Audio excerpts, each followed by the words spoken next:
Olá, minha gente, tudo bem com vocês? Excelente final de sexta-feira.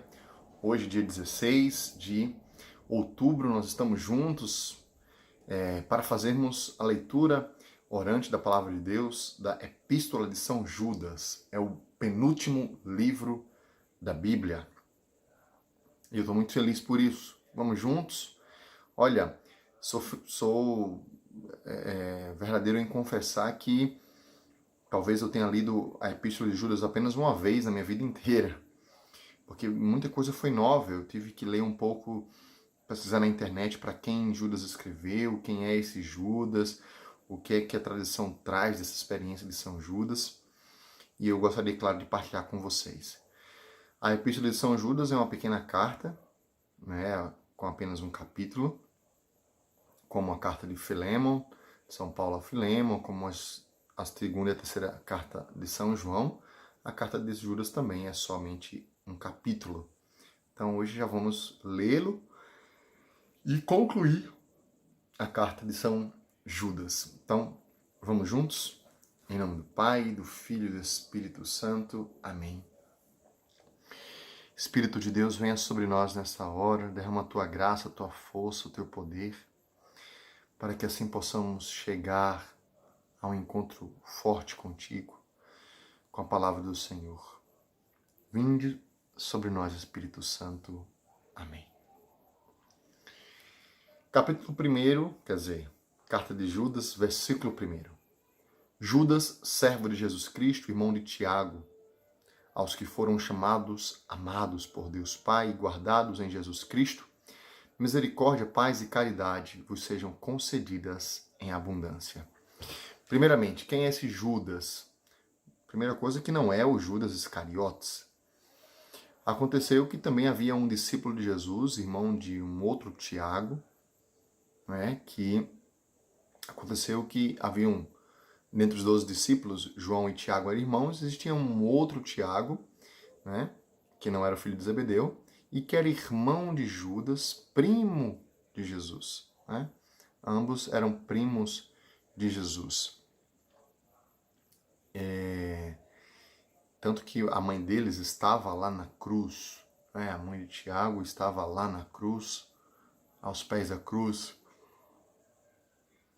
Maria, mãe de Jesus, Maria de Cleofas, mãe de Tiago, também estava lá. E esse Tiago, então, segundo a tradição, né, é um dos apóstolos de Cristo,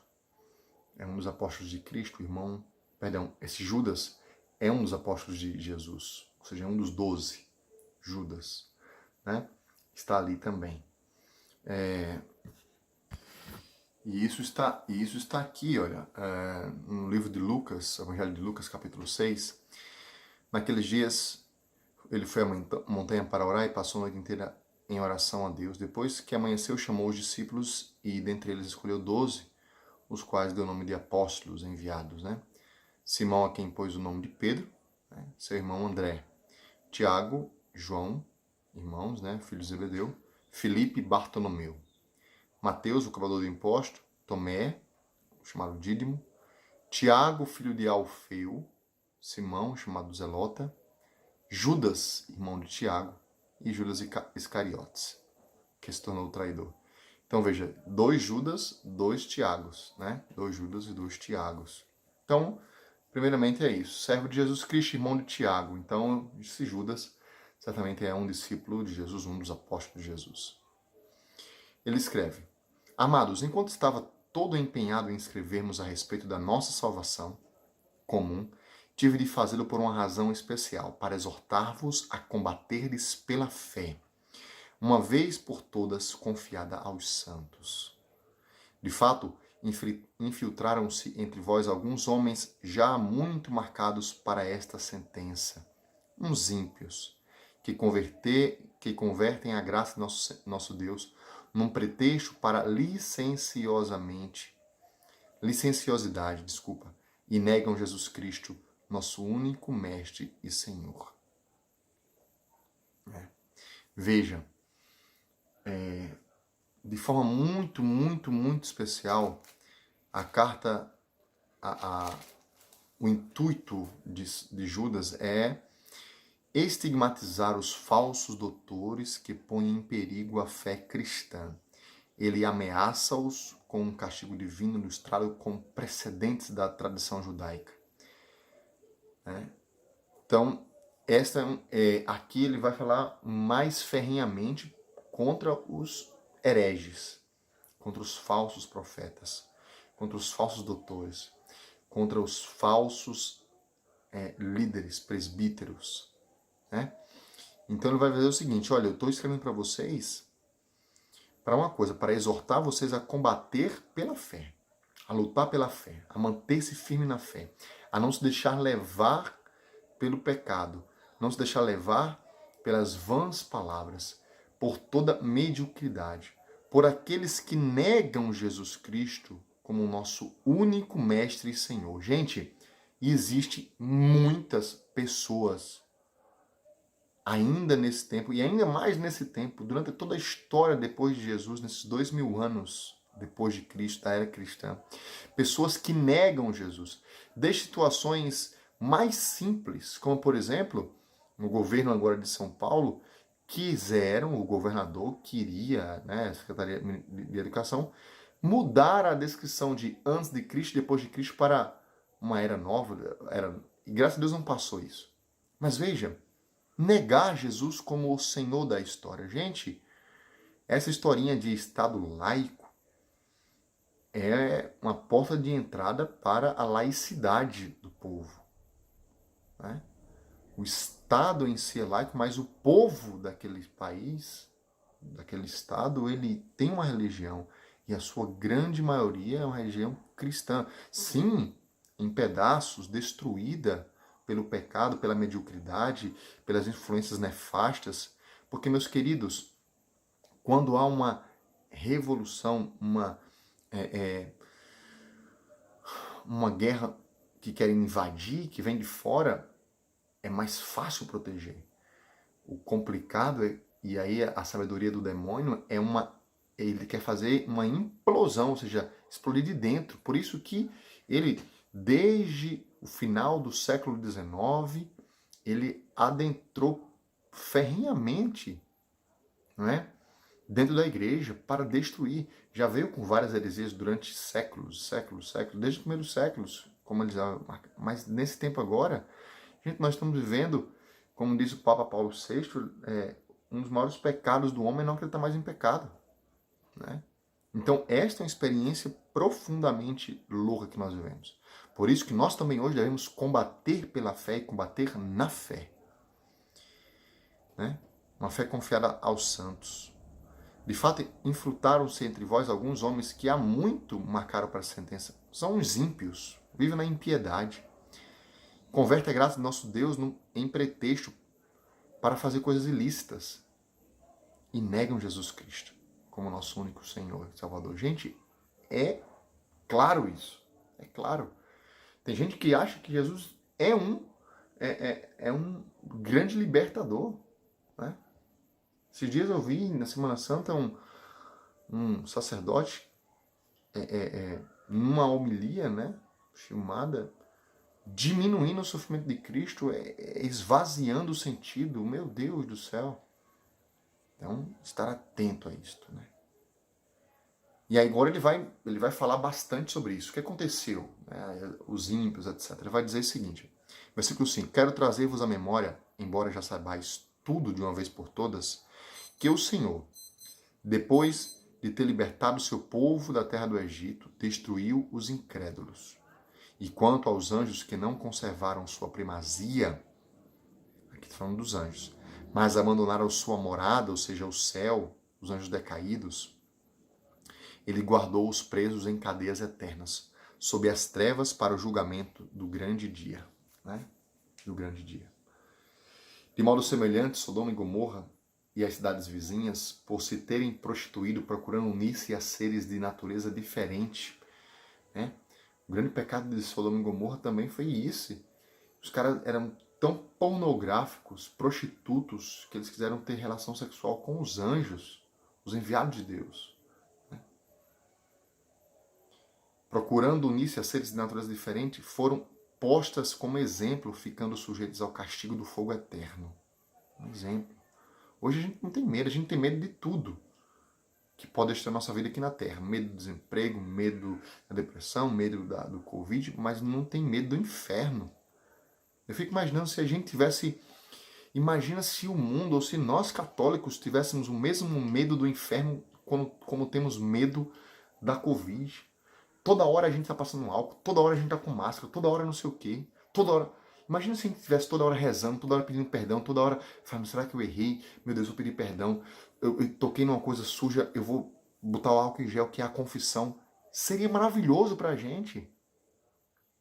Seria maravilhoso. A gente não tem mais medo disso, né? A gente acha que é folclore Sodoma e Gomorra, né? Ora, esses incrédulos hereges, agem do mesmo modo. Na sua alucinação, conspurcam a carne, desprezam a autoridade, os anjos, e injuriam as glórias, né? O ser celeste. Desprezam a eternidade, a vida eterna.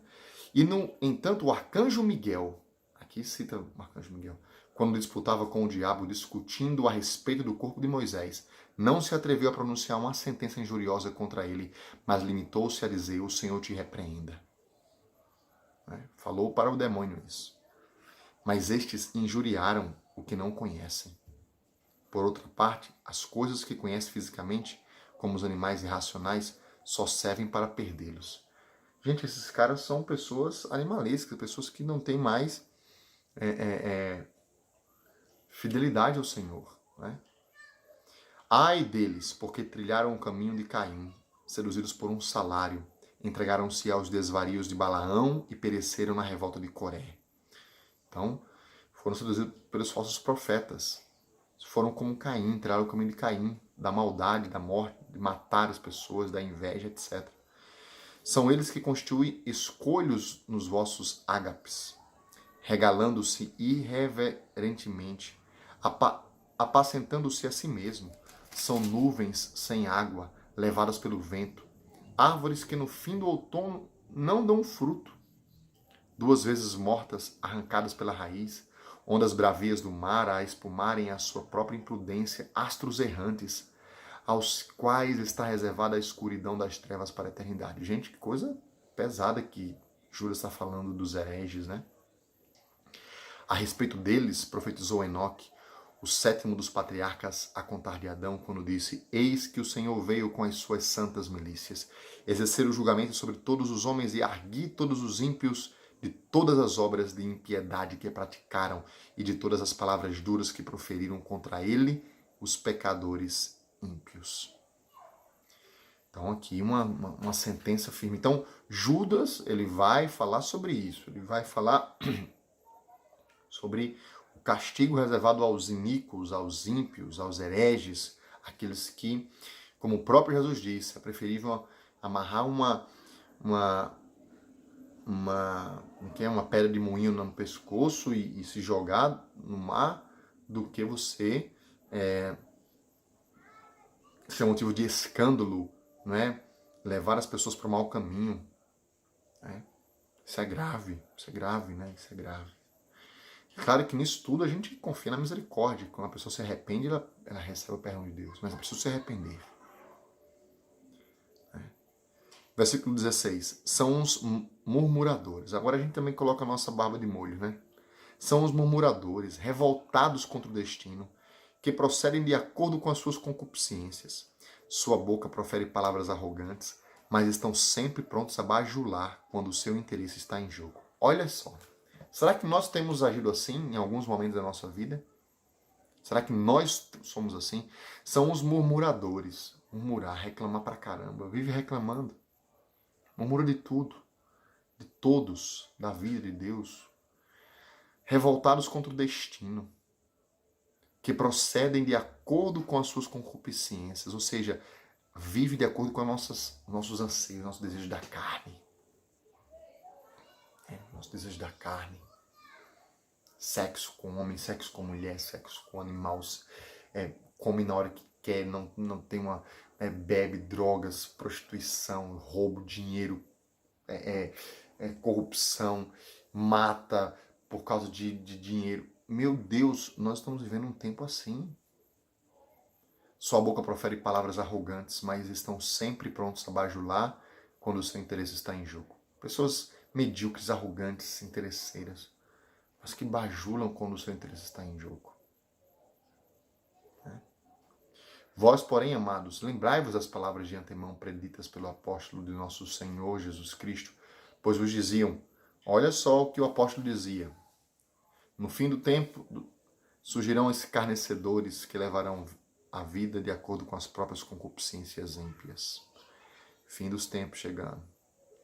São estes os que causam divisões, estes seres psíquicos que não têm espírito. Né? Então, causam o quê? Divisões. Gente, é o que as pessoas mais querem, dividir para conquistar. Eis a arte da guerra. E o demônio sabe muito bem, ele é revolucionário. Ele dividiu, ele sai dividindo, né? Dividiu a igreja em vários cismas. Dividir para conquistar. Divide pai com filho, divide para conquistar. Então, no fim do tempo surgirão esses caras, são esses que causam divisões, né? Então, estar atento a isso, estar atento a isso. Mas quanto a nós, precisamos ser fiéis, né, a Deus. Mas vós, amados, versículo 20, edificando-vos a vós mesmos na vossa santíssima fé e orando no Espírito, ou seja, vamos nos edificar. O que eu estou fazendo aqui como você, como missionário, é edificá-lo, trazendo uma palavra dura, sim, que também foi dura para mim, convidando-me a uma conversão, a uma confissão, né? Convidando-nos a uma mudança de vida. Isso chama-se edificação. E orando no Espírito. Guardai-vos no amor de Deus, pondo a vossa esperança na misericórdia de nosso Senhor Jesus Cristo para a vida eterna. Guardai-vos, guardando-nos no amor de Deus, botando a esperança na misericórdia do Senhor. Procurai convencer os hesitantes. Né? Então a gente tentar convencer os hereges hesitantes. A outros procurai salvar, arrancando-os ao fogo. De outros ainda tem misericórdia, mas com temor. Aborrecendo a própria vida, veste manchada, a própria veste manchada pela carne. Então que a gente tenha a caridade deve tratar de maneira diferente os hereges, né? Então, lutar para que os irmãos se convertam, né? Procurar salvar aqueles que têm condições, que querem, né? Então é isto.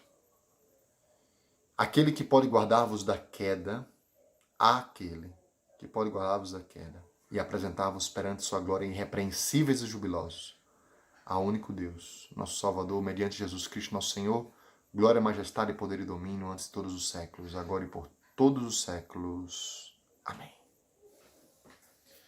Uma palavra dura, mas necessária. O que é que fica para mim disso? Primeiro, me converter, para que eu não venha a ser um herege.